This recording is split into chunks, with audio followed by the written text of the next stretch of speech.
Bonjour à toutes et à tous, on se retrouve pour un nouvel épisode de WWE News, j'espère que vous allez tous très bien. On va revenir comme à chaque épisode sur les 4 news principales. En ce qui concerne la WWE, on parlera du Shake-Up qui arrivera prochainement, on va parler des pay-per-views de la WWE qui vont évoluer prochainement, la présence du Rock à WrestleMania, et puis enfin on terminera avec une rumeur sur l'Undertaker en ce qui concerne WrestleMania 34. On va commencer dès maintenant avec la première news qui va concerner les pay-per-views de la WWE.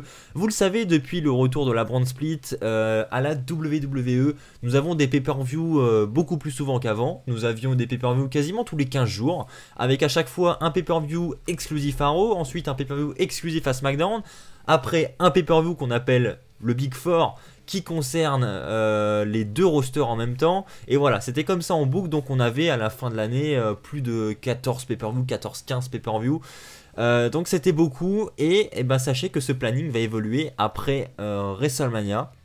Alors je sais que ça fait un petit moment quand même que cette annonce a été faite par la WWE, mais vous avez été assez nombreux à me poser des questions à ce propos, à ne pas savoir exactement de quoi il s'agit, donc je tenais à vous éclaircir au travers de cette vidéo si ça peut vous aider. Donc en fait ce qui va se passer tout simplement, c'est qu'après WrestleMania, on a déjà le planning tout tracé, je vais vous le donner d'ailleurs, et on n'aura plus qu'un pay-per-view par mois, et à chaque fois ce pay-per-view contiendra à la fois des superstars de Raw et à la fois des superstars de SmackDown. Donc en fait c'est complètement terminé d'avoir un pay-per-view qui contient uniquement des superstars de SmackDown ou un pay-per-view qui contient uniquement des superstars de Raw. On aura maintenant à chaque fois les deux rosters mélangés dans le même pay-per-view.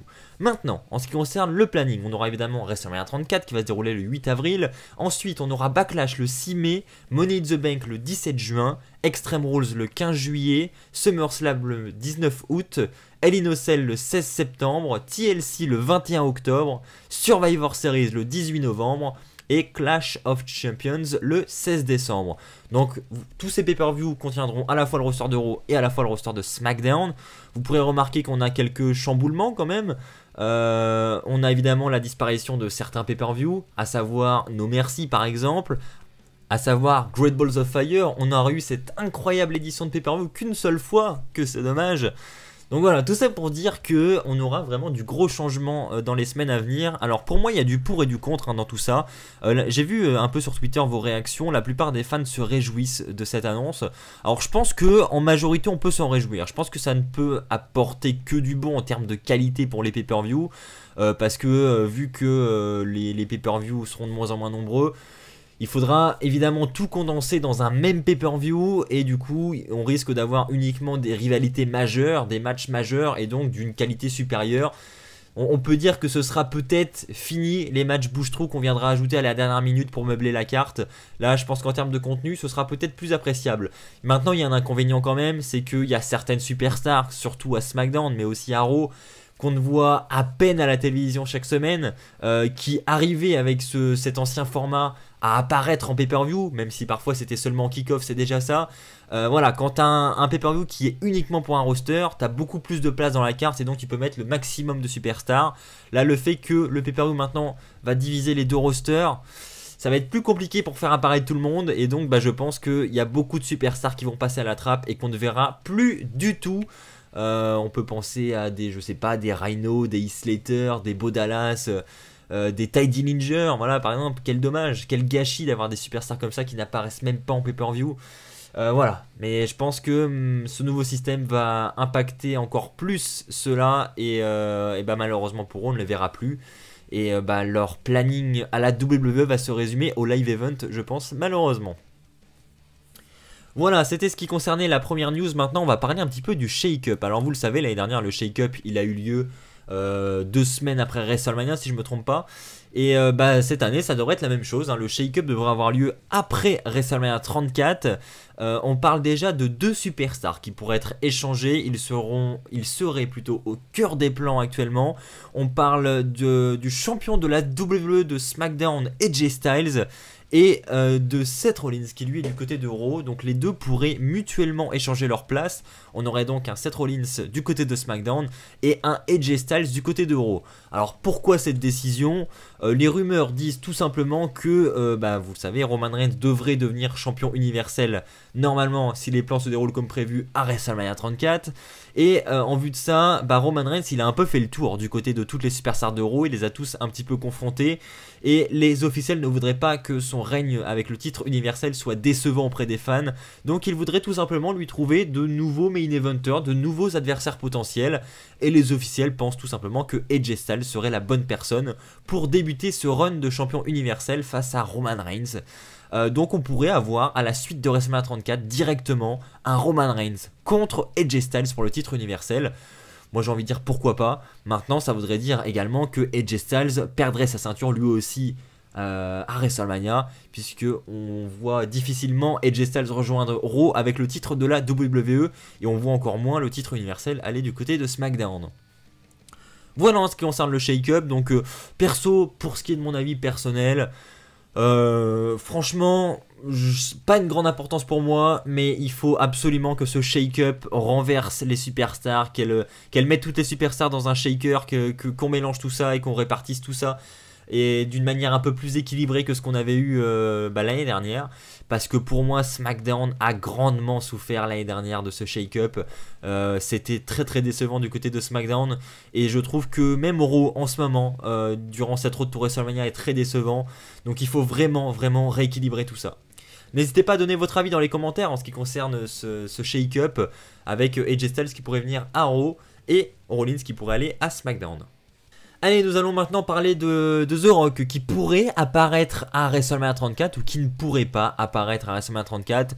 Et en fait la vérité c'est que on n'a aucune révélation là-dessus, on n'en a aucune idée. Donc c'est pas un non définitif pour The Rock à WrestleMania 34, c'est pas non plus un oui définitif, on ne sait pas tout simplement. C'est en fait le journaliste assez populaire Dave Meltzer qui en a parlé récemment dans un épisode du Wrestling Observer Radio, donc son émission à lui. Et donc il a parlé à un moment de Dwayne Johnson alias The Rock en ce qui concerne une possible apparition à WrestleMania 34. Vous le savez, les rumeurs indiquaient que The Rock aurait pu faire équipe avec Ronda Rousey à WrestleMania 34 pour affronter Stephanie McMahon et Triple H. Finalement on nous a dit que The Rock était pas disponible pour WrestleMania 34. La WWE serait donc en train de chercher d'autres potentiels coéquipiers pour Ronda Rousey, à savoir Braun Strowman. On a parlé également de Kurt Angle. Voilà, il y a plein de noms qui ont fuité, mais est-ce que The Rock est réellement indisponible pour WrestleMania 34? Et c'est la question que se posent un petit peu tous les journalistes, tous les fans également, puisque on a aucun élément de réponse. Dave Meltzer, pour revenir à lui, a dit lors de cette émission de radio: en ce qui concerne The Rock, je n'ai entendu parler de rien, absolument rien. C'est vraiment tout ce que je peux vous dire à ce sujet, je n'en sais rien. Voilà, c'est ce qu'il a dit mot pour mot durant cette émission. Et pour que Dave Meltzer en ait vraiment pas entendu parler, parce que vous savez sans aucun doute que c'est lui qui lance principalement les rumeurs, qui s'avèrent très souvent vraies, hein, il faut le reconnaître quand même. Et là, à ce sujet-là, il n'a vraiment aucune info. Donc ça voudrait dire que soit la WWE garde ça vraiment secret et c'est très bien joué de leur part et The Rock sera à WrestleMania, soit tout simplement la WWE elle aussi n'a aucune nouvelle de The Rock et ne sait toujours pas s'il sera disponible ou pas. Une chose est sûre, c'est que c'est vraiment très très flou cette histoire. Pour ce qui est de mon avis personnel, j'aime pas les tag team mixtes et donc j'ai vraiment pas envie de voir le premier match de Ronda Rousey à la WWE à WrestleMania dans un match tag team mixte. Je préfère la voir en solo contre Charlotte ou même contre quelqu'un d'autre, mais pas un tag team mixte s'il vous plaît. Donc que The Rock soit présent ça me gêne pas, mais pas le tag team mixte s'il vous plaît. Allez, on va conclure cet épisode avec la rumeur en ce qui concerne l'Undertaker. De nouvelles vidéos et photos ont été publiées sur le compte Instagram de Michel McCool, où on y voit encore une fois l'Undertaker s'entraîner durement. Vous le savez, tous les ans à l'approche de WrestleMania, on a ces vidéos, on a ces photos de l'Undertaker qui est en train de s'entraîner. Est-ce qu'il est en train de préparer WrestleMania, notre ami l'Undertaker? C'est une question que tous les fans se posent. On a eu ce speech assez mystérieux au 25e anniversaire de Raw qui ne voulait pas dire grand chose. Est-ce que ce speech était symbole de retraite ou pas? Franchement, moi je n'ai absolument pas retrouvé le symbole de la retraite dans le speech de l'Undertaker. C'est pas ce que je vois au travers de speech. J'y vois pas grand chose pour être honnête, mais pour moi je ne retrouve pas le mot retraite au travers de speech. Donc je pense que c'est vraiment pas improbable d'avoir un nouveau match de l'Undertaker à WrestleMania 34.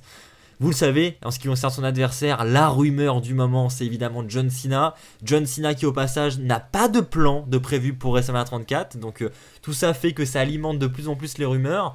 Et la dernière rumeur, en ce qui concerne l'Undertaker et John Cena, eh bien ça serait tout simplement que le match serait toujours d'actualité pour WrestleMania 34. Alors ça peut paraître étonnant parce que nous sommes quand même à la fin du mois de février et nous n'avons encore aucune nouvelle de Cena et encore moins de l'Undertaker. Donc voilà, assez étrange. Maintenant, la rumeur annonce que la rivalité entre les deux devrait commencer directement dès le lendemain d'Elimination Chamber, voire même peut-être ce soir à Elimination Chamber. On aurait peut-être l'apparition de l'Undertaker qui pourrait coûter la victoire à John Cena. Pourquoi pas?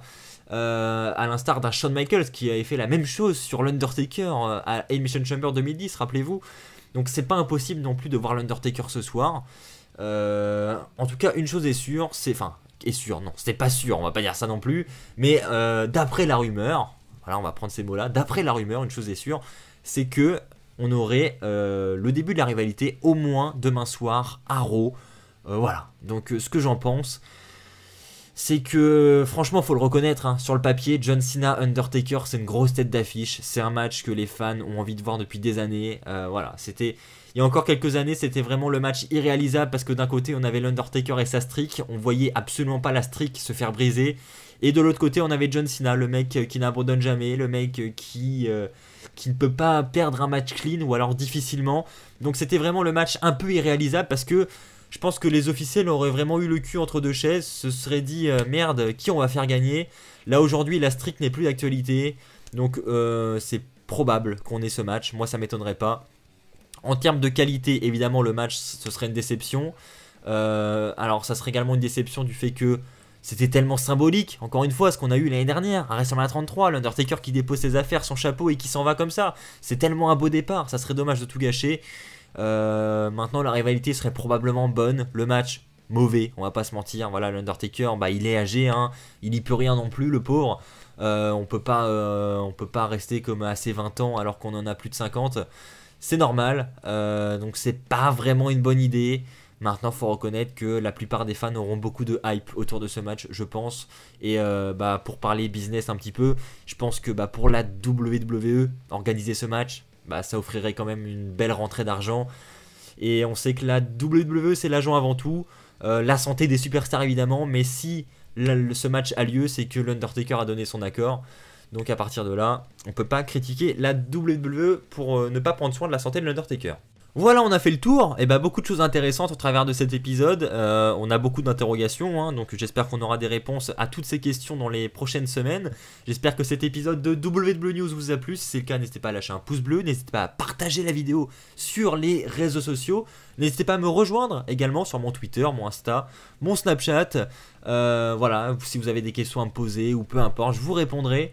Un grand merci à vous tous pour votre fidélité et n'oubliez pas, soyez toujours très fiers d'être fans de catch. Allez, bye tout le monde.